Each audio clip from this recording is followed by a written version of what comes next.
আমরা বেঁচে থাকা অবস্থায় যে সমস্ত কাজ করি তার ফলাফল অবশ্যই আমাদের ভোগ করতে হবে। যদি আমরা ভালো কাজ করি তো অবশ্যই ভালো ফলাফল পাবো, আর যদি আমরা খারাপ কাজ করি তারও ফলাফল আমরা পৃথিবীতে পেয়ে যাব। একটা মন্দ কাজ করলে যেমন লোকজন আমাদের সমালোচনা করে, তেমনি আমরা যখন একটি ভালো কাজ করি তখন লোকজন আমাদের প্রশংসা করে। আমাদের চেষ্টা করতে হবে আমরা যেন কারো মনে কষ্ট না দিই, সর্বদাই যেন ভালো যে কাজগুলো আছে যেগুলোতে মানুষের উপকার হয়, কারো ক্ষতি না হয়, ওই সমস্ত কাজগুলো করার জন্য। আমরা একটা খারাপ কাজ করলাম, করার পর আমরা মারা গেলাম, তো মানুষ আমাদের খারাপ কাজটা কিন্তু থেকে যাবে, এটা নিয়ে সবসময় মানুষজন আলোচনা করবে। তেমনি যদি আমরা একটা ভালো কাজ করি সেটা নিয়েও আমরা মারা গেলে মানুষ কিন্তু আফসোস করবে যে লোকটা ভালো ছিল, ভালো কাজ করতো, লোকটা মারা গেল।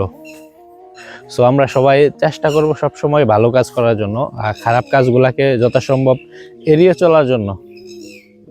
ভালো কাজকে সবাই পছন্দ করে, উপরওয়ালাও ভালো কাজ করার জন্য নির্দেশ দিয়ে দিচ্ছেন।